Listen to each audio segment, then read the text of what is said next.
762. That is the number of murders in Chicago in 2016, and it was the deadliest year in nearly 20 years there in the third biggest city. In fact, Chicago had more criminal homicides this year than New York and Los Angeles combined, despite having fewer residents in either city. They're number 3 in the biggest cities, and they had more homicides than New York and Los Angeles combined. And Los Angeles is the one who has the Crips and the Bloods. That tells you how bad that is. Maybe this is why, I guess, Obama decided not to return to Chicago after his disastrous run in the White House. I think he's going to stay in Washington, D.C. and California. Even it's pretty bad when President Obama doesn't want to go back to Chicago, right? So 762 murders is more than a 50% increase over last year. In fact, Chicago hit 500 homicides before the end of the summer in 2016. That was more than they had in all of 2015. That's crazy. They already had more by the summer of 2016 than they had all of 2015. And it's not like in 2015 that Chicago was like this peaceful city. Like, that's still a lot. I know, exactly. It's still a dangerous city. Like I said, 1 year in, it's not like just a gradual increase in violence, just a 1 year increase in violence. And 5 police districts on the south and west side of the city actually accounted for nearly 2/3 of the increase in murder. So it's all concentrated pretty much in these 5 police districts. Now, the day-to-day breakdown of these figures is alarming and quite scary. For example, there were 12 murders on Father's Day weekend alone. I mean, what better way to honor your father than to kill someone else's father? I mean, it just makes sense, right? It's crazy, this stuff. On Christmas weekend, of all weekends, 12 people were killed and at least 60 people were shot on Christmas weekend. And I guess that's the Christmas spirit in Chicago, go shoot somebody. But gun crimes, they also rose significantly in 2016. So in 2016, there were 3,550 shooting incidents and 4,331 shooting victims. Just take that for a minute. Just think about that. 4,000 shooting victims. 4,000 people have been shot in Chicago in 1 year. Just thinking about that is just crazy. Like I said, there's been more deaths in Chicago over the last 8 years than there has been in Afghanistan and Iraq. It's worse than a war zone. And that's according to the Chicago Police Department. Now, the natural solution one might want to come to with this is more gun laws. But the problem is, Chicago already has some of the strictest gun laws in the United States. In fact, they even tried to ban handguns altogether, though this law was later struck down by the Supreme Court. They try to have the most strict gun as they can to try to prevent these things, and it's just not working. Because the problem is, most of these guns used in the shootings are already illegal and come from out of state. So more gun laws, top to important gun laws, is not going to make a difference if the gun laws are already illegal. This is a prime example of that. Now, Illinois Governor Bruce Rauner recently signed a new gun control law that imposes harsher penalties on those who bring in guns out of state and sell and do not have gun owner ID cards. But you know, something tells me this just won't matter. I mean, these people are already not supposed to have them, and they will continue to break the law no matter how many more laws you try to put on it. Now, police said the majority of the violence wasn't random. More than 80% of fatal and non-fatal shootings in 2016 were previously identified by the Chicago Police Department as likely to be involved in an act of gun violence, either as a victim or an offender. And I've said this plenty of times. I've worked in criminal law a lot, and there's very few innocent victims. Mostly victims are involved in drug deals, and like I said, either they're going to get shot or they were going to shoot somebody. And 80% of those people is how this works. So they know who to look at. They know these people, and they know what's going to happen, yet they're not doing anything about it. Many Chicagoans are partly blaming the violence on economic struggles and lack of jobs. However, Chicago's unemployment rate fell from 6.1% in 2015 to 5.5% in 2016. But of course, those are Obama numbers, and once again, the numbers don't match the reality. The fact is, if people don't have jobs, then they have more time to shoot somebody. So yeah, jobs and violence actually do go hand in hand. And the reason, like I said, we've talked about this before with the unemployment numbers, the reason they've gone down is that many of these Chicagoans have decided to quit looking for work and just join the gang. And last time I checked, joining gang is not part of the IRS. You can't state that in your tax returns, gang member. So a lot of those people are doing that. And then they're just considered not looking for a job anymore, which is why the unemployment went down, but violence went up. Like I said, they keep putting these numbers out there, yet they just don't make sense. And also, there's a problem of Chicago police not getting any help from their mayor, Rahm Emanuel, who is, of course, also Obama's chief of staff.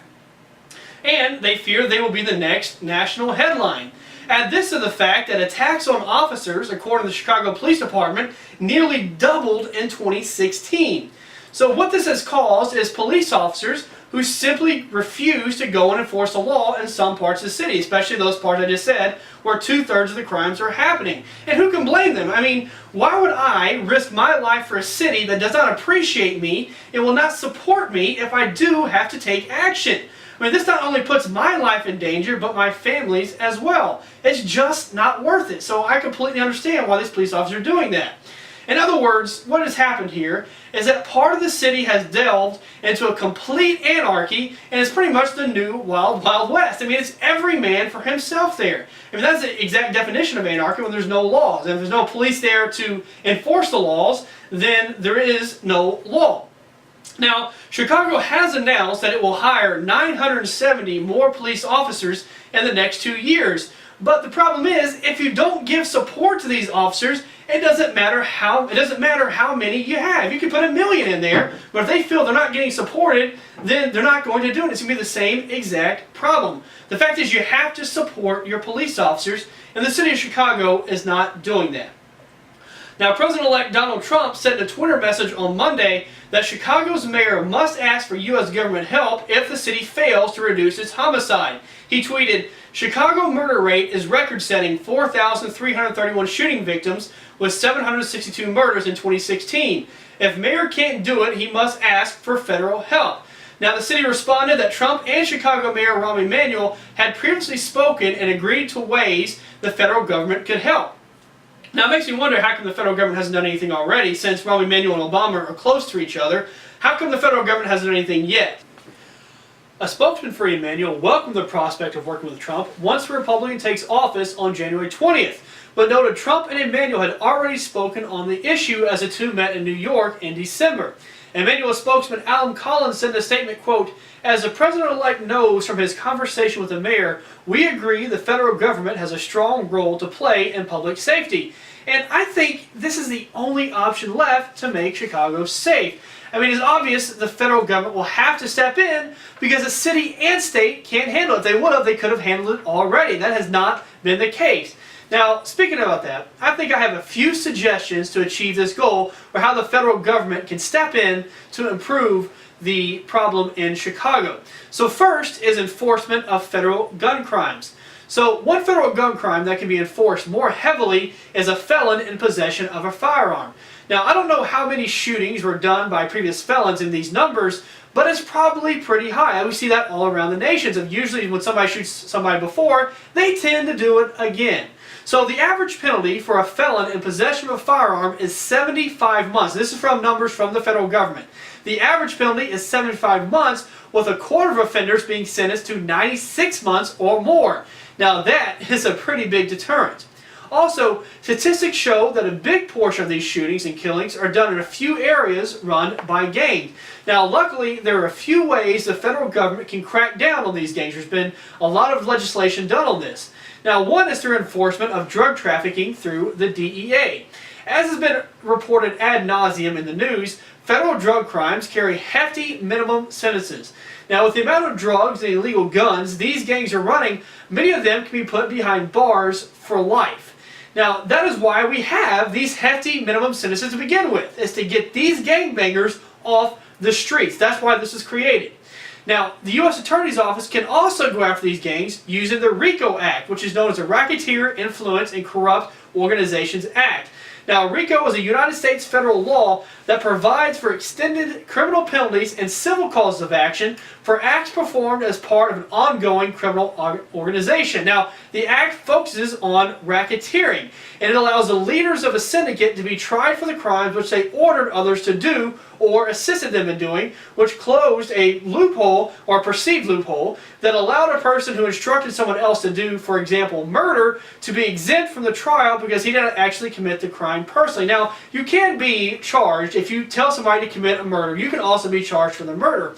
But what this RICO allows is much easier prosecution. You don't have to show the same amount of elements they did. If you can prove that this person is a leader of a criminal syndicate or a criminal gang, as many of these people are, then you have enough to start doing RICO investigations and getting these gang leaders behind bars. And usually if you try to cut the head off the snake, it usually does a lot, or at least it helps, at least in the short run, to get the gang off the streets. And if you keep doing that, eventually maybe they'll learn that, hey, you can't run gangs in the streets of Chicago.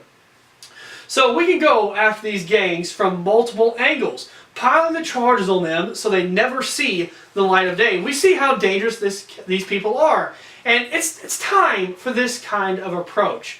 Now, many organizations, such as the ACLU, will complain that these laws discriminate against the minority population. After all, most of these gangs are black gangs. Of course, you have the mafia, but the mafia is going to make sure they don't get caught. So a lot of people who get caught are these black gangs. But would you rather have more of these gangs in prison or another child or teenager killed in crossfire? But it's not just the gangs, it's these other people in Chicago as well. Like I said, they've completely stopped policing certain areas.